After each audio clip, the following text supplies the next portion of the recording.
Bonjour à tous et bienvenue dans ce journal. Voici tout de suite les titres que nous allons développer dans cette édition. Souvent évoqué mais jamais réalisé, le nouveau centre-ville de Saint-Prix pourrait enfin voir le jour. Le projet fait l'objet d'un concours d'architecture. Reportage dans un instant. Ils sont champions du monde pour la deuxième fois. Aurélie et Sylvain Alliot ont remporté leur deuxième titre mondial amateur de danse latine à Marne-la-Vallée début décembre. Une réussite qui est aussi une histoire de famille. Portrait en fin de journal. Un nouveau centre-ville à Saint-Prix, c'est un vieux projet qui pourrait devenir réalité grâce à un prestigieux concours d'architecture. Les candidats du BIM 2017 devront imaginer ce nouveau lieu de rencontre et de convivialité de la ville.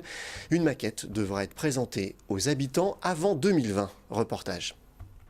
Souvent évoqué, mais jamais réalisé, le nouveau centre-ville de Saint-Prix pourrait enfin voir le jour.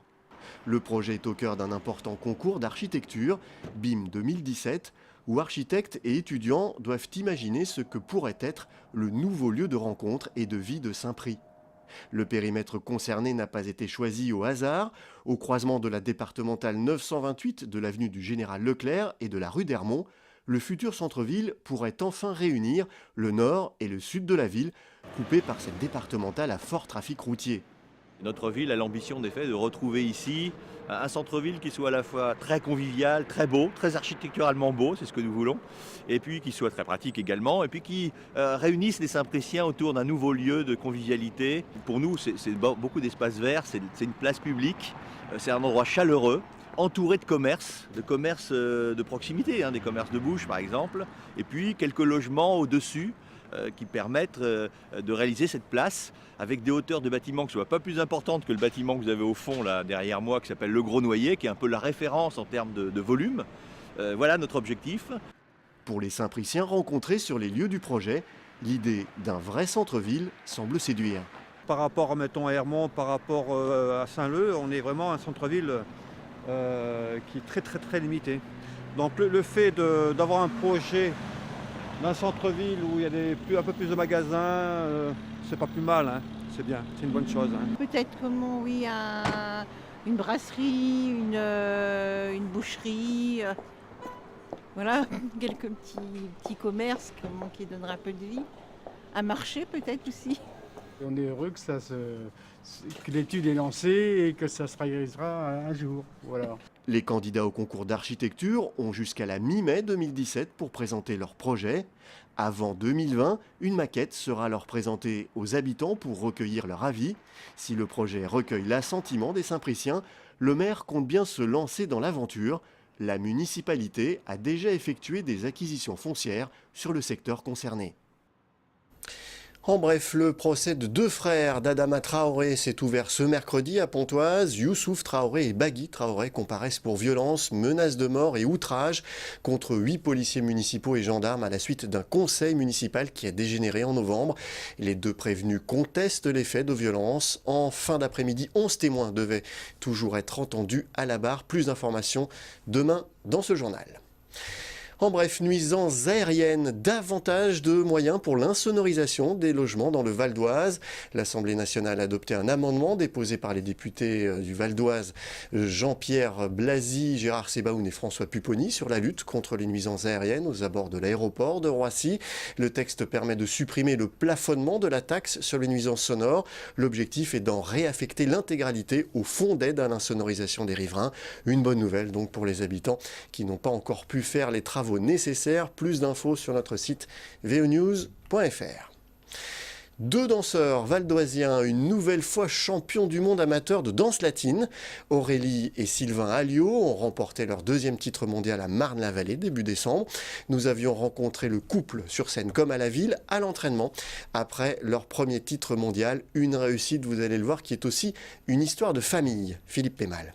Et le passo doble, c'est très carré, donc c'est pour ça qu'on compte. 1, 2, 3, 4 et... Pour Aurélie et Sylvain, le passo doble n'a plus de secret. Ils maîtrisent cette danse pour une bonne raison. Ils sont champions du monde de danse latine 2015 dans la catégorie amateur des plus de 30 ans. Pour gagner cette compétition, ils ont obtenu la meilleure moyenne sur les 5 danses du concours, le passo doble, la samba, le cha-cha-cha, la rumba et le jive. Pour arriver à un tel niveau, les rôles de chacun sont bien précis. Mon rôle, c'est le guidage, le tempo et la mettre en valeur. Quand je lui transmets un message, il faut qu'elle arrive à le passer juste dans les doigts et la paume de la main pour qu'elle, derrière, elle se sublime. C'est ça. Moi, il va falloir que je réceptionne son information. Ce qu'il va pouvoir m'apporter, il va falloir que je m'en serve et que je m'étire à mon maximum et, comme il dit, me sublimer au maximum de façon à ce qu'on puisse avoir une figure bien terminée. Lui qui l'a envoyé, moi qui l'ai terminé. 1, 2. Là, je lâche et hop, là, on le récupère. Et là, on va monter tous les deux ensemble, vraiment pour se reconnecter. Aurélie et Sylvain ne sont pas qu'un couple sur scène, ils le sont aussi dans la vie. Une histoire qui commence il y a bien longtemps. Aurélie découvre la danse à 12 ans, Sylvain à 14. Les deux tourtereaux se rencontrent un peu plus tard sur une piste de danse. Ils enchaînent les compétitions, mais au bout de quelques années, ils vont être amenés à faire un véritable choix de vie. C'est un sport qui coûte très cher, il faut le savoir que les tenues sont très chères, les chaussures sont très chères. Un loisir effectivement qui est une passion, mais bon, il faut pouvoir assumer financièrement. Et quand on arrive à l'âge de 20 ans, on pense à acheter une maison et avoir une vie de famille. Et à ce moment-là, on n'a pas eu le choix que d'arrêter ce sport-là. Et durant 14 ans, on a arrêté de danser. Et puis le fait que la maman de Sylvain avait ouvert son école de danse, on avait une salle de disponible pour pouvoir s'entraîner, effectivement, elle nous a remis sur la route des compétitions. On le refait une fois. Ce titre de champion du monde, c'est avant tout une histoire de famille. Le couple s'entraîne ici, à Mours, dans l'école de danse de Nadia, la maman de Sylvain.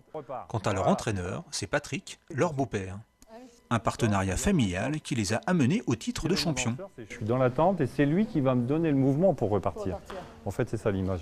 D'accord ?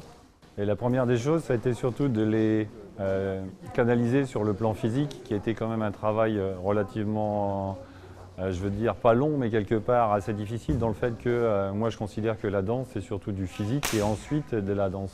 Donc, il a fallu, je veux dire, aborder des sujets de training et surtout de cardio, qui est important pour effectivement les emmener à pouvoir s'entraîner plus longtemps, parce que c'est ce qui est important. Avec leur titre de champion du monde, Aurélie et Sylvain aimeraient désormais passer professionnels. En attendant, la relève est déjà assurée dans la famille Alliot. Mon fils, Alliot Romain, champion de France 2015 en moins de 12 ans.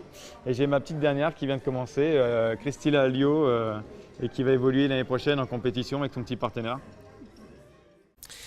Voilà, ce journal est terminé. Je vous en rappelle le principal titre. Souvent évoqué mais jamais réalisé, le nouveau centre-ville de Saint-Prix pourrait enfin voir le jour. Le projet fait l'objet d'un concours d'architecture. Une maquette devrait être présentée aux habitants avant 2020. Merci d'avoir suivi ce journal. N'oubliez pas que l'info continue sur notre site veonews.fr. À demain.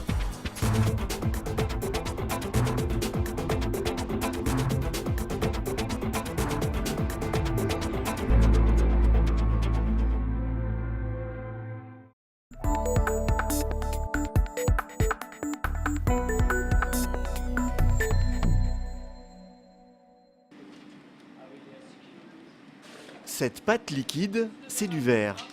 Cuit dans un four à 1500 degrés pendant 19 heures, le verre est devenu liquide. Étalé dans des moules ou écrasé sous une presse, il prend ensuite la forme voulue, puis doit refroidir. Si on le rentre trop tôt, il va couler. Si on le rentre trop tard, il va casser. Donc il faut le rentrer au bon moment. Donc là, ça va refroidir pendant 5 jours à peu près jusqu'à température ambiante. C'est pour éviter que le verre casse. Si on le laisse dehors, il éclate. Christelle est la fille de Gérard et de Marguerite Albertini. Chez les Albertini, la fabrication du verre se transmet de génération en génération. L'histoire commence avec Raphaël Albertini à Murano, la patrie du verre en Italie, pour finir à Montigny-les-Cormeilles, où s'installe Jules, le père de Gérard. Ouais, j'ai commencé ici en 1960. J'avais 17 ans et depuis, je continuais. À cette époque-là, mon père avait besoin de personnel et moi, je préférais travailler ici que continuer les études. Donc, j'ai dit oui tout de suite et puis voilà, j'ai commencé comme ça. Mais tu peux le mettre, le chèque, ça y est, c'est bon. Comme le téléphone, chez les Albertini, tout est d'origine, ou presque. Rien n'a beaucoup changé depuis 1925, sauf la palette des couleurs qui s'est enrichie avec le temps. 1500 références sont aujourd'hui proposées. Un critère de choix pour les clients qui viennent aussi chercher une qualité de verre particulière. Quand on achète chez votre confrère Saint-Just, quelquefois tout c'est bien net, bien régulier. Alors que là, il y a des nuances, c'est un peu aléatoire, on peut jouer avec. Oui, il y a des bulles, c'est il y pas a des des bulles. parfait. Ouais. Donc c'est sympa, puis il y a vraiment des jolis coloris. Les couleurs ne sont pas dues au hasard, elles sont le fruit d'un savant mélange. Pour réussir une couleur, tout est question de dosage. Faire du verre est un art et il a ses secrets de fabrication. De toute façon, la transmission ne peut se faire qu'en famille parce que toute la fabrication, ce sont des secrets professionnels. À chaque couleur, il y a une formule qui est bien gardée, bien spécifique, qui est passée de mon grand-père, voire avant de son père, donc c'est des générations et en génération. Donc ça, c'est dans les petits cahiers, c'est caché. Avec ses carnets remplis de formules secrètes, Christelle se prépare à prendre la relève. Elle sera alors la 4e génération d'Albertini au service du verre. Également artiste, elle se partage entre le four et les cours de mosaïque qu'elle donne aux écoliers et aux particuliers. Au départ, je ne voulais pas faire ça, et puis petit à petit, je suis venue à faire la mosaïque. Et une fois que j'ai commencé à faire la mosaïque, je me suis dit qu'il fallait quand même garder la matière, parce qu'on est les seuls en France à faire ça. Donc s'il n'y a plus de matière, je ne veux plus faire de mosaïque non plus. Donc je fais les deux, la matière et les mosaïques. Avec la crise, les commandes sont de plus en plus rares, mais les Albertini font de la résistance. Dernière fabrique artisanale de France, ils proposent des verres qui ne ressemblent à aucun autre, et c'est là toute leur force, être unique.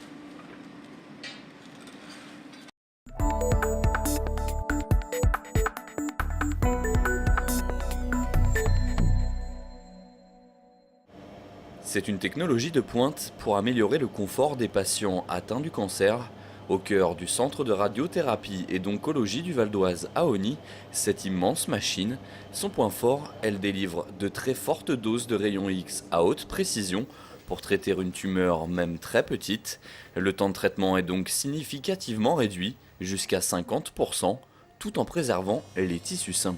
Il faut imaginer que quand on traite une tumeur qui fait 5 mm, si on est décalé d'1 millimètre, sur la proportion de la tumeur, c'est 20% de la tumeur qui est ratée. Donc ça, c'est simplement pas possible. Donc on a besoin d'outils très performants, très précis, qui nous permettent de nous repositionner à l'échelle du millimètre, voire même en dessous du millimètre. Ce type de traitement n'était disponible que dans les grands hôpitaux parisiens. Il est désormais accessible en grande couronne. Un investissement important pour le centre, près de 5 millions d'euros. Chaque patient est installé sur une table. Un masque réalisé au préalable est installé pour éviter tout mouvement du corps au moment du traitement. La position est contrôlée à partir d'un scanner. Le secret de cette machine, ce sont ces lames de plomb. La machine se prépare. Donc là, on peut voir que les lames en fait, sont mises en place dans le collimateur. Et vous allez voir en fait pendant tout le tour que la machine tourne autour du patient, les lames s'adaptent en fait et bougent tout en même temps que le traitement est délivré. Elles bougent chacune de façon autonome pour délivrer le traitement le plus précis possible. Un vrai progrès technologique au bénéfice du patient. Dans le passé, on mettait, pour repositionner précisément les patients, on leur vissait dans le crâne ce qu'on appelle un cadre stéréotaxique. Donc on mettait 4 vis dans le crâne avec un gros cadre métallique qui pèse plusieurs kilos. Donc ça, c'est quelque chose qui se faisait sous anesthésie générale. Mais c'était quelque chose de très invasif, de très désagréable pour le patient. Et du coup, la technique était très peu développée et ne profitait qu'à un tout petit nombre de patients tous les ans. Alors que maintenant, grâce aux nouvelles technologies, on peut faire l'impasse de ce cadre invasif. En 2015, 1300 patients ont été soignés au sein de cette structure.